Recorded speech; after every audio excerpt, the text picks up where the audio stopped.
അമ്മാർക്കൊരു സ്വഭാവമുണ്ട്, മരുമക്കളെ വലിയ ഇഷ്ടപ്പെടുന്ന ഉമ്മമാരുണ്ടാവും. അമ്മായിമ്മയായിരിക്കും ഭയങ്കര സ്നേഹാവൂലേ? ഇവിടെ നിന്ന് അങ്ങനല്ലേ? അല്ലേ? ഇവിടെ ഞങ്ങളുടെയൊക്കെ നാട്ടില് കല്യാണം കഴിഞ്ഞാൽ ആദ്യത്തെ ആ സൽക്കാരത്തിന് അമ്മായിമ്മ കൊടുക്കുന്ന ഒരു സ്നേഹോപഹാരമുണ്ട്. ഇവിടെ അതുണ്ടോന്ന് എനിക്കറിയില്ല. ഞങ്ങളുടെ നാട്ടിലുണ്ട്. കോഴിമുട്ടയാണ് കൊടുക്കുന്നത്, നല്ല പുഴുങ്ങിയ കോഴിമുട്ട. ഇവിടെ ഉണ്ടോ?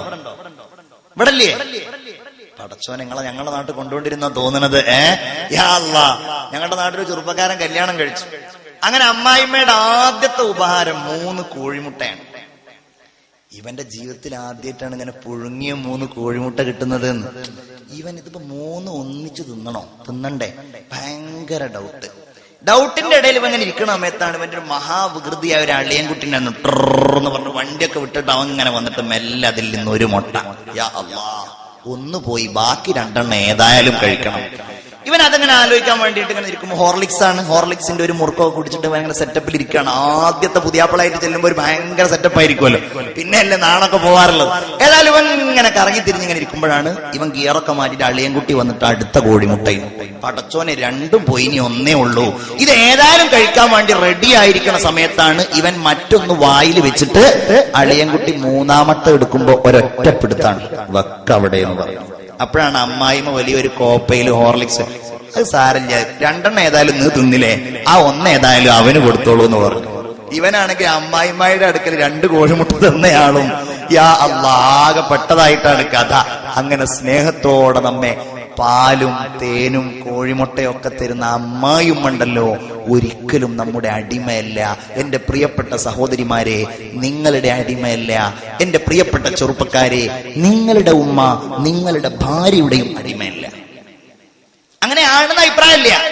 പക്ഷെ അവരുടെ പ്രസവ കാലഘട്ടത്തിൽ പലപ്പോഴും നിർബന്ധമായി അടിച്ചേൽപ്പിക്കുന്ന, അവരെ വേദനിപ്പിക്കുന്ന സമീപനം നമ്മൾ സ്വീകരിക്കുമ്പോ അതൊക്കെ ശരിയാണോ എന്ന് നമ്മൾ ഗൗരവത്തോടെ ചിന്തിക്കണം. നമുക്ക് ഉപയോഗിക്കാനും അത് കഴിഞ്ഞാൽ വലിച്ചെറിയുവാനുമുള്ള ഒന്നല്ല നമ്മുടെ ഉമ്മ. അവർ നമ്മുടെ എത്രയോ മുകളിലാണ്. പകരം നൽകാൻ കഴിയാത്ത, പകരം നിർത്താൻ കഴിയാത്ത ഏറ്റവും വലിയ സമ്പത്താ ഉമ്മയാണ്. മാതാവിന്റെ കാലടി കീഴിലാണ് സ്വർഗമെന്നല്ലേ അല്ലാഹുവിന്റെ ഹബീബ് സല്ലല്ലാഹു അലൈഹി വസല്ലമ തങ്ങളോട് ഒരു ചെറുപ്പക്കാരൻ വന്നുകൊണ്ട് പറഞ്ഞു, നബിയേ, ഞാൻ എന്റെ വീട്ടിലേക്ക് ചെല്ലുമ്പോ എന്റെ ഉമ്മ എന്നെ വേദനിപ്പിക്കുകയാണ്, എന്നെ ചീത്ത പറയാണ്. ഞാൻ എന്ത് ചെയ്യണം നബിയേ? ഞാൻ എന്റെ ഉമ്മാക്കെല്ലാം കൊടുക്കുന്നുണ്ട്. അവിടുന്ന് പറഞ്ഞു, മോനെ, ആ ഉമ്മയോടുള്ള കടപ്പാട് നീ വീട്ടിക്കോ. എന്നിട്ട് പറഞ്ഞു, നിന്റെ ശരീരത്തിന്റെ ഒരു കഷ്ണം ആ ഉമ്മ മുറിച്ചെടുത്താലും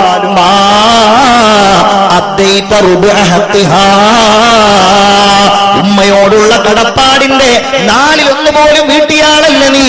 എന്നിട്ട് പറഞ്ഞു, മോനെ, അമാ അലിംത, നിനക്കറിയില്ലേ, അന്നൽ ജന്നത തഹത അഖ്ദാമിൽ ഉമ്മഹാത്, മാതാവിന്റെ കാലടി കീഴിലാണ് സ്വർഗമെന്ന കാര്യം നിനക്കറിയില്ലേ മോനെ? നബിയുനാ മുഹമ്മദ് മുസ്തഫ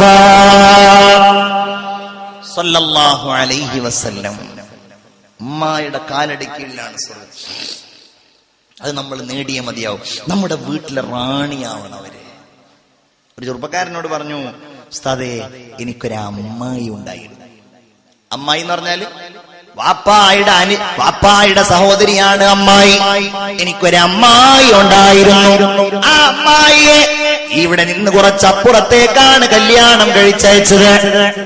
അങ്ങനെ കല്യാണം കഴിച്ചയച്ചു. അമ്മായിക്ക് 2 മക്കൾ, ഒരാൺകുട്ടി, ഒരു പെൺകുട്ടി. പെൺകുട്ടിയെ നേരത്തെ കല്യാണം കഴിച്ചയച്ചു. അതിന്റെ അമ്മായിക്കാക്ക മരിച്ചു.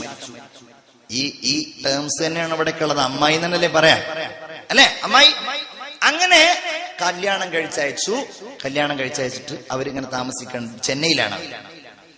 ഈ ചെറുപ്പക്കാരൻ നല്ലോണം പഠിക്കും, ചെറിയ കുട്ടിയാണ്, നല്ലോണം പഠിക്കും. അമ്മായി അടുത്ത വീട്ടിലെ പണിക്ക് പോയി. അങ്ങനെയൊക്കെയുള്ള ഉമ്മമാരുണ്ട്. എന്റെ ചെറുപ്പത്തിൽ ഞാൻ കണ്ടിട്ടുണ്ട്. എന്റെ നാടിന്റെ വീടിന്റെ അടുത്തുള്ള പാടത്ത് ഇങ്ങനെ ഞാറ് നടുന്ന ഉമ്മമാരെപ്പോഴും എനിക്ക് ഓർമ്മയുണ്ട്. ഞാൻ പലപ്പോഴും എന്തിനാണ് ഇപ്പൊ എന്റെ ഉമ്മയൊന്നും അങ്ങനെ പണിക്ക് പോലല്ലോ, എന്തിനാ ഇവരും ഇങ്ങനെ പണിക്ക് പോകണമെന്നാലേക്കും. പിന്നെയാണ് മനസ്സിലായത്, അവർ വിധവകളാണ്. അല്ലേ? വിധവകളാ. വൈദവ്യത്തിന്റെ നൊമ്പരം പേറുമ്പോ മറ്റൊരു കല്യാണം കഴിക്കാനുള്ള യൗവനമുണ്ടായിട്ടും അനാഥരായ തന്റെ മക്കളെ പോറ്റാൻ പാടത്തും പറമ്പിലും പണിക്ക് പോകുന്ന ഉമ്മമാരെ പോലെ ലോകത്ത് ത്യാഗം സഹിച്ചവരുണ്ടോ? അങ്ങനെയൊക്കെ ഉള്ളവര് ചിലപ്പോ അങ്ങോട്ട് ഭയങ്കരമായിട്ട് അള്ളാഹു അമ്മമാരുടെ, ഞാൻ അങ്ങനെ ആലോചിക്കാറുണ്ട്. ചില കുട്ടികൾ ചെറുപ്പത്തില് വലിയ കഷ്ടപ്പാടും അധ്വാനമൊക്കെ ആയിട്ടുണ്ടെങ്കിലും അവർക്ക് അള്ളാഹു വലിയ ദുആണ്. ഉമ്മയുടെ ദുആല്ലേ? വയനാട് ഭയങ്കര സമ്പന്നരായ ഒരു വിഭാഗമുണ്ട്, വലിയ മലഞ്ചരക്ക് വ്യാപാരികൾ. പാണക്കാട് സയ്യിദ് മുഹമ്മദ് അലി ശിഹാബ് തങ്ങൾ, അള്ളാഹു അവിടുത്തെ ഖബർ വിശാലാക്കി കൊടുക്കട്ടെ. ആ മഹാൻ അവിടെ ഒരു മദ്രസന്റെ ഉദ്ഘാടനത്തിന് വേണ്ടി വന്നു. അങ്ങനെ വന്ന് ബഹുമാനപ്പെട്ട ഒരു ആളുകളോട് കൂടെ ഇങ്ങനെ തിരിച്ചു പോവാണ്. അപ്പൊ തങ്ങളെ കാണാൻ വേണ്ടിയിട്ട്, അന്ന് ഈ മതിൽ കെട്ടുകളും മറ്റൊന്നുമില്ല, വെയിലി അരികിൽ ഇങ്ങനെ സ്ത്രീകളൊക്കെ ഇങ്ങനെ കാത്തിരിക്കുകയാണ് തങ്ങളെ കാണാൻ വേണ്ടിയിട്ട്. അങ്ങനെ കാത്തിരിക്കുമ്പോ തങ്ങൾ ഇങ്ങനെ പോണ സമയത്ത് ഒരു സ്ത്രീ വിളിച്ചു പറഞ്ഞു, തങ്ങൾ പാപ്പ ഞങ്ങൾക്കൊക്കെ ദ്വാരക്കണട്ടോ എന്ന് വിളിച്ചു പറഞ്ഞു. അങ്ങനെ വിളിച്ചു പറഞ്ഞ്, അപ്പോ വിളിച്ചു പറഞ്ഞിട്ട് തങ്ങൾ പാപ്പ തിരിഞ്ഞു നോക്കി. ആരപ്പ ഇങ്ങനെ വിളിച്ചു പറഞ്ഞു? അടുത്തവരോട് ചോദിച്ചു പറഞ്ഞു, ആ സ്ത്രീയുടെ ഭർത്താവ് ഇപ്പൊ അടുത്ത് മരിച്ചിട്ടുള്ളൂ എന്നാണ്. എന്നാ അവിടെ നിന്ന് പോയി ദ്വാരക്കാന്ന് പറഞ്ഞിട്ട് ആ വീട്ടിൽ കയറി ദ്വാരന്നു. പട്ടിണി പാവങ്ങൾ, 5-6 ആൺകുട്ടികള്, ചെറിയൊരു പെൺകുട്ടിയൊക്കെ ഉള്ള ഒരു അങ്ങനെയുള്ളൊരു ചെറിയ കുടുംബം. ആ സ്ത്രീ പറയാണ്, തങ്ങൾ അന്ന് വന്ന് ദ്വാരുന്നു, അതിനുശേഷം ഞാമത്തുകൾ മക്കളൊക്കെ വലുതായി, ഇന്ന് വയനാട്ടെ വലിയ മലഞ്ചരക്ക് വ്യാപാരികളാണ്. തങ്ങളുടെ ദ്വാ മാത്രമല്ല, ആ ഉമ്മാന്റെ ഒരു ആഗ്രഹമാണ്. അതാണ്. എത്രയോ കാര്യങ്ങൾ എനിക്ക് പറയാനുണ്ട്, സമയമില്ല. ചിന്തിച്ചു നോക്കുക. ഉമ്മയെ സ്നേഹിക്കാൻ, ഉമ്മയെ ബഹുമാനിക്കാൻ, എന്റെ പ്രിയപ്പെട്ടവരെ ഒരു കാര്യം കൂടെ പറയട്ടെ. അള്ളാഹുവിന്റെ ഹബീബ് സല്ലല്ലാഹു അലൈഹി വസല്ലം പറഞ്ഞു, ഈ വിഷയമൊന്നും പൂർത്തീകരിച്ച് പറയാൻ സമയം നിങ്ങളെ സംഘാടകരോട് കോപിക്കരുത്. എന്നോട് സംഘാടകര് നാളെ നേരം വെളുത്തിട്ട് പോയാൽ മതി എന്ന് പറഞ്ഞിട്ട്, പക്ഷെ ഞാൻ വെസ്റ്റ് കോസ്റ്റിന് പോകണം എന്ന് പറഞ്ഞിട്ടാണ് എന്റെ സുഹൃത്ത് റിയാസ് റഹ്മാനി ഈ പരിപാടിക്ക് എന്നെ ബുക്ക് ചെയ്ത സമയത്ത് തന്നെ ഞാൻ അങ്ങനെ ഒരു കണ്ടീഷൻ ഞാൻ വെച്ചിരുന്നു, എനിക്ക് വെസ്റ്റ് കോസ്റ്റിന് പോകണം. അതുകൊണ്ടാണ് ഞാൻ ഇവിടെ പരിപാടി വെസ്റ്റ് കോസ്റ്റിന് പോകണം. എനിക്ക് ആ വെസ്റ്റ് കോസ്റ്റിനോടുള്ള സ്നേഹം കൊണ്ടല്ല, നമ്മളൊരു ജോലി ചെയ്യുന്ന ആളൊരു മൈഷത്ത്, അപ്പൊ അതിന്റെ ഭാഗമായിട്ടുള്ള, അതിനോടുള്ള ഒരു ഉത്തരവാദിത്തത്തിന്റെ ഭാഗമായിട്ടാണ്. അള്ളാഹുവിലൊക്കെ ഖൈർ നൽകുമാറാകട്ടെ.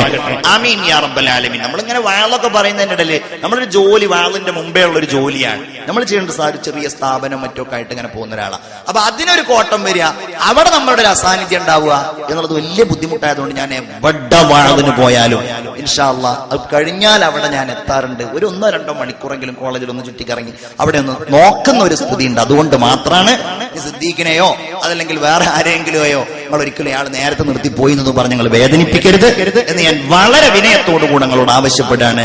1-2 കാര്യങ്ങളും കൂടെ പറയാണ്. ഉമ്മയെ വേദനിപ്പിച്ചാൽ കലിമ ചൊല്ലി മരിക്കാൻ കഴിയില്ല. ഒരു പോയി.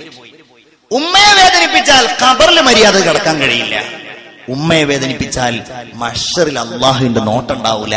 ഖാല നബിയുനാ മുഹമ്മദ് മുസ്തഫ. അൽഖമ റളിയല്ലാഹു അൻഹു മരിക്കാൻ പോവാണ്. കലിമ ചൊല്ലി കൊടുത്തപ്പോൾ കലിമ ചൊല്ലുന്നില്ല. സ്വഹാബിയാണ്. റസൂലുള്ളാഹി ഓടിച്ചെന്നു. അൽഖമക്ക് കലിമ ചൊല്ലി കൊടുത്തു, ചൊല്ലുന്നില്ല. ഉമ്മയെ വിളിച്ചിട്ട് ചോദിച്ചു, ഉമ്മ നിങ്ങൾക്ക് വേദനിക്കുന്ന എന്തെങ്കിലും അൽഖമ ചെയ്തിട്ടുണ്ടോ? ഉണ്ടല്ലോ നബിയേ. അൽഖമ ഒരിക്കലും എന്നെ സ്നേഹിക്കാറുണ്ടായിരുന്നില്ല. കല്യാണം കഴിഞ്ഞപ്പോൾ പിന്നെ അവൻ ഭാര്യയായിരുന്നു കൂടുതൽ ഇഷ്ടപ്പെട്ടിരുന്നത്. റസൂൽ ചോദിച്ചു, ഉമ്മ നിങ്ങളത് പുറത്തു കൊടുക്കോ? ഇല്ല നബിയേ, ആ വേദന മാറ്റാൻ കഴിയില്ല. എന്നാൽ വിറക് കൊണ്ടുവരൂ. എന്തിനാ വിറക്? അവിടെന്ന് പറഞ്ഞു, അത് അൽഖമയെ കരിക്കുവാനാണ്. വേണ്ട നബിയെ, എന്റെ മോനൊന്നും ചെയ്യല്ലേ, ഞാനവന് പുറത്തു കൊടുത്തിരിക്കുന്നു എന്ന് പറഞ്ഞ് ഉമ്മ അള്ളാഹുവിന്റെ റസൂലിനോട് സംസാരിച്ചപ്പോ അൽഖമ റളിയല്ലാഹു അൻഹുവിന്റെ അടുക്കൽ പോയി കലിമ ചൊല്ലി അദ്ദേഹം വഫാത്തായി.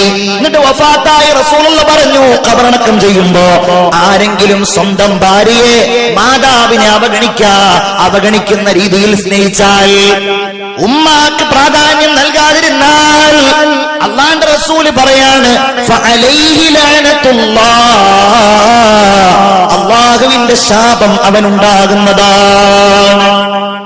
ഹബീബായ റസൂലുള്ളാഹി സ്വല്ലല്ലാഹു അലൈഹി വസല്ലം പറയാണ്, ഇദാ ദുഫിന ആഖ്വാലിദൈ, മാതാപിതാക്കളെ ബഹുമാനിക്കാതെ അവരെ വേദനിപ്പിക്കുന്ന ആൾ, അയാൾ ഖബറടക്കം ചെയ്യപ്പെട്ടാൽ അസ്റഹുൽ ഖബറു, ഖബർ അയാളെ ഞെരുക്കി കളയുന്നതാണ്.